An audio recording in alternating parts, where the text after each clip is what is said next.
ದಶಕಗಳ ದ್ರಾವಿಡ ಪಾಲಿಟಿಕ್ಸ್ ಇವತ್ತು ಅಕ್ಷರಶಃ ಶೇಕ್ ಆಗಿದೆ. ಇಡೀ ದೇಶವೇ ಕುತೂಹಲದಿಂದ ಕಾಯ್ತಿದ್ದ Tamil Nadu assembly election result prediction ಎಲ್ಲವೂ ಉಲ್ಟಾಪಲ್ಟಾಗಿದೆ. ಸೌತ್ ಇಂಡಿಯನ್ ಸಿನಿಮಾದ ಸೂಪರ್ ಸ್ಟಾರ್ ದಳಪತಿ ವಿಜಯ್ ಅವರ ತಮಿಳಗ ವೆಟ್ರಿ ಕಳಗಂ ಅಕ್ಷರಶಃ ಸುನಾಮಿ ಎಬ್ಬಿಸಿ ತಮಿಳುನಾಡಿನ ರಾಜಕಾರಣದಲ್ಲಿ ಇವತ್ತು ಒಂದು ಹೊಸ ಚರಿತ್ರೆಯನ್ನು ಸೃಷ್ಟಿಸಿದೆ. 50 ವರ್ಷಗಳಿಂದ ಡಿಎಂಕೆ ಮತ್ತು ಎಐಎಡಿಎಂಕೆ ನಡುವೆ ಮಾತ್ರ ನಡೀತಿದ್ದ ಮ್ಯೂಸಿಕಲ್ ಚೇರಾಟಕ್ಕೆ ಈಗ ವಿಜಯ್ ದಿ ಎಂಡ್ ಹೇಳಿದ್ದಾರೆ. ಸಿಎಂ ಎಂಕೆ ಸ್ಟಾಲಿನ್ ಅವರೇ ಫುಲ್ ಶಾಕ್ ಆಗೋ ರೇಂಜ್ಗೆ ದಳಪತಿ ಟೀಮ್ ಪರ್ಫಾರ್ಮೆನ್ಸ್ ನೀಡಿದೆ. ಸಿನಿಮಾ ಬೇರೆ ರಾಜಕೀಯ ಬೇರೆ ಅಂತಿದ್ದವರಿಗೆ ದಳಪತಿ ವಿಜಯ್ ನಡಕ ಹುಟ್ಟಿಸಿದ್ದಾರೆ.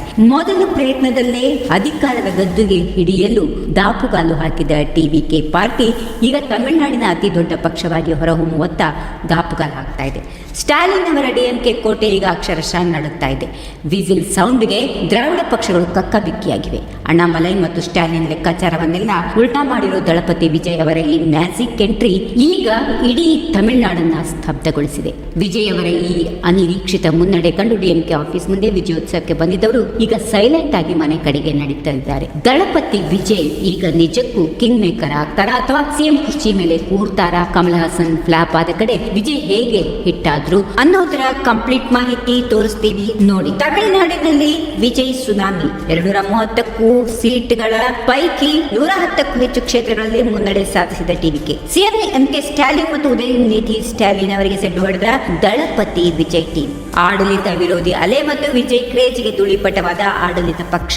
ಭದ್ರಕೋಟೆಗಳಲ್ಲೇ ಮಕ್ಕಾಡೆ ಮಲಗಿದ ಘಟಾನುಘಟಿಗಳು. ಯಾವುದೇ ಮೈತ್ರಿ ಇಲ್ಲದೆ ಭಾರಿ ಮತ ಪಡೆದ ವಿಜಯ್ ಫ್ಯಾನ್ಸ್ ಪಡೆ. ತಮಿಳುನಾಡಿನ ರಾಜಕೀಯ ಇತಿಹಾಸದಲ್ಲೇ ಇವತ್ತೊಂದು ಬ್ಲಾಕ್ ಡೇ ಅಂತ ಡಿಎಂಕೆ ಅಂದುಕೊಂಡಿದ್ರೆ ವಿಜಯ್ ಫ್ಯಾನ್ಸ್ ಪಾಲಿಗೆ ಇದು ಅಪ್ಪಟ ವಿಜಯದಶಮಿ. ವಿಜಯ್ ಅವರ ಟಿವಿಕೆ ಪಕ್ಷ ಏಕೈಕ ದೊಡ್ಡ ಪಕ್ಷವಾಗಿ ಹೊರಹೊಮ್ಮಿದೆ. ಸ್ಟಾಲಿನ್ ಅವರ ಸರ್ಕಾರದಲ್ಲಿರೋ ಘಟಾನುಘಟಿ ಸಚಿವರೇ ಸೋತು ಮಕಾಡೆ ಮಲಗಿದ್ದಾರೆ. ಸಿನಿಮಾದಲ್ಲಿ ಮಾತ್ರ ಅಂದ್ಕೊಂಡಿದ್ದ ವಿಜಯ್ ಹವಾ ಈಗ ವಿಧಾನಸಭೆಯಲ್ಲೂ ಸೌಂಡ್ ಮಾಡ್ತಾ ಇದೆ. ತಮಿಳುನಾಡಿನ ಇವತ್ತಿನ ಟ್ರೆಂಡ್ ನೋಡ್ತಾ ಇದ್ರೆ ದ್ರಾವಿಡ ರಾಜಕಾರಣದ ಎರಡು ಕಣ್ಣುಗಳಾದ ಡಿಎಂಕೆ ಮತ್ತು ಅಣ್ಣಾ ಡಿಎಂಕೆಗೆ ನೆಲವೇ ಇಲ್ಲದಂತಾಗಿದೆ. ಎಂಕೆ ಸ್ಟಾಲಿನ್ ಅವರ ಡಿಎಂಕೆ ಕೂಟ ಕೇವಲ 50ರ ಆಸುಪಾಸಿನಲ್ಲಿ ಓಡ್ತಾ ಇದ್ರೆ ಅಣ್ಣಾ ಡಿಎಂಕೆ 70ರ ಗಡಿ ದಾಟೋಕೆ ಒದ್ದಾಡ್ತಾ ಇದೆ. ಆದ್ರೆ ಯಾರೇ ಬರಲಿ ಯಾರೇ ಹೋಗ್ಲಿ ಅನ್ನೋ ರೇಂಜ್ ನಲ್ಲಿ ದಳಪತಿ ವಿಜಯ್ ಅವರ ತಮಿಳಗ ವೆಟ್ರಿ ಕಳಗಂ 110ಕ್ಕೂ ಹೆಚ್ಚು ಸ್ಥಾನಗಳಲ್ಲಿ ಮುನ್ನಡೆ ಸಾಧಿಸಿ ಮ್ಯಾಜಿಕ್ ನಂಬರ್ 118ರ ಹತ್ತಿರ ನಿಂತಿದೆ. ಇದು ಕೇವಲ ಸಿನಿಮಾ ಗ್ಲಾಮರ್ ಅಂದುಕೊಂಡಿದ್ದ ರಾಜಕೀಯ ಪಂಡಿತರು ಈಗ ವಿಜಯ್ ಫ್ಯಾನ್ಸ್ ವೋಟ್ ಕನ್ವರ್ಟ್ ಮಾಡಿರೋ ರೀತಿ ಕಂಡು ಬೆಚ್ಚಿ ಬಿದ್ದಿದ್ದಾರೆ. ಇಲ್ಲಿ ಗಮನಿಸಬೇಕಾದ ವಿಷಯ ಅಂದ್ರೆ ವಿಜಯ್ ಅವರ ತಮಿಳಗ ವೆಟ್ರಿ ಕಳಗಂ ಕೇವಲ ಯುವಕರ ವೋಟ್ ಮಾತ್ರವಲ್ಲ, ಮಹಿಳಾ ಮತದಾರರನ್ನು ಕೂಡ ತನ್ನತ್ತ ಸೆಳೆದುಕೊಂಡಿದೆ. ಎಕ್ಸಿಟ್ ಪೋಲ್ ನಲ್ಲಿ ಟಿವಿಕೆಗೆ ಅಂತ ಬೆಂಬಲ ಸಿಗಲ್ಲ ಅಂತಾನೆ ಹೇಳಲಾಗಿತ್ತು. ಆದ್ರೆ ಅದೆಲ್ಲ ಉಲ್ಟಾಗಿದ್ದು ಎಕ್ಸಿಟ್ ಪೋಲ್ ಹೇಳಿದ್ದಕ್ಕಿಂತಲೂ ಡಬಲ್ ಸ್ಪೀಡ್ ನಲ್ಲಿ ವಿಜಯ್ ಟೀಮ್ ಸೀಟ್ಗಳನ್ನ ಬಾಚಿಕೊಂಡಿದೆ. ಡಿಎಂಕೆ ಅಭದ್ರತೆಯನ್ನ ಮತ್ತು ಭ್ರಷ್ಟಾಚಾರದ ಆರೋಪಗಳನ್ನ ವಿಜಯ್ ತನ್ನ ಅಸ್ತ್ರ ಮಾಡಿಕೊಂಡಿದ್ದು ಈಗ ವರ್ಕೌಟ್ ಆದಂತಿದೆ. ಸ್ಟಾಲಿನ್ ಅವರ ಹಳೆ ಸ್ಟೈಲ್ ಪಾಲಿಟಿಕ್ಸ್ ಈಗ ವಿಜಯ್ ಅವರ ಹೊಸ ಫ್ರೆಶ್ ಅಪ್ರೋಚ್ ಮುಂದೆ ಮಂಕಾಗಿದೆ. ಈ ಬಾರಿ ತಮಿಳುನಾಡಿನಲ್ಲಿ ಕಿಂಗ್ ಮೇಕರ್ ಅಲ್ಲ, ಕಿಂಗ್ ಆಗೋಕೆ ವಿಜಯ್ ರೆಡಿ ಆಗ್ತಾ ಇದ್ದಾರೆ. ಅತ್ತ ಬಿಜೆಪಿ ಮತ್ತು ಅಣ್ಣಾಮಲೈ ಕೂಡ ಸದ್ದು ಮಾಡೋಕೆ ಟ್ರೈ ಮಾಡಿದ್ರು. ಅಲ್ಟಿಮೇಟ್ ಆಗಿ ಜನರು ದಳಪತಿ ಕಡೆ ವಾಲಿದ್ದಾರೆ.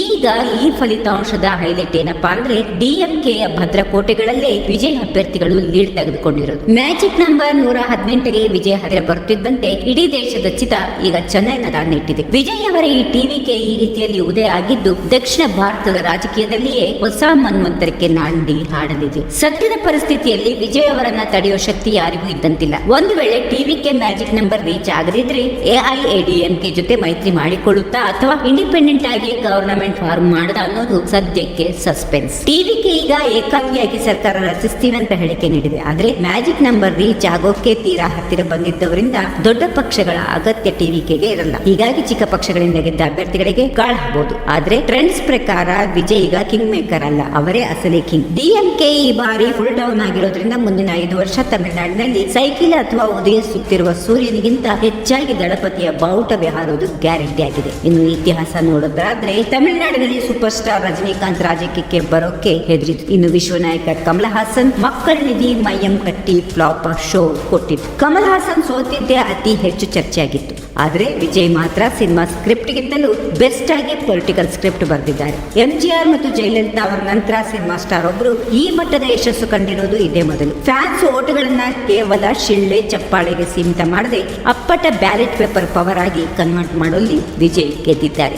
ಒಟ್ಟಾರೆಯಾಗಿ ಹೇಳಬೇಕು ಅಂದ್ರೆ ತಮಿಳುನಾಡಿನಲ್ಲಿ ಈಗ ಬದಲಾವಣೆ ಬಂದಿದೆ. ಭ್ರಷ್ಟಾಚಾರ ಮತ್ತು ವಂಶ ಪಾರಂಪರ್ಯ ರಾಜಕಾರಣದ ವಿರುದ್ಧ ವಿಜಯ್ ಹೂಡಿದ ಅಸ್ತ್ರ ಈಗ ವರ್ಕ್ ಆಗಿದೆ.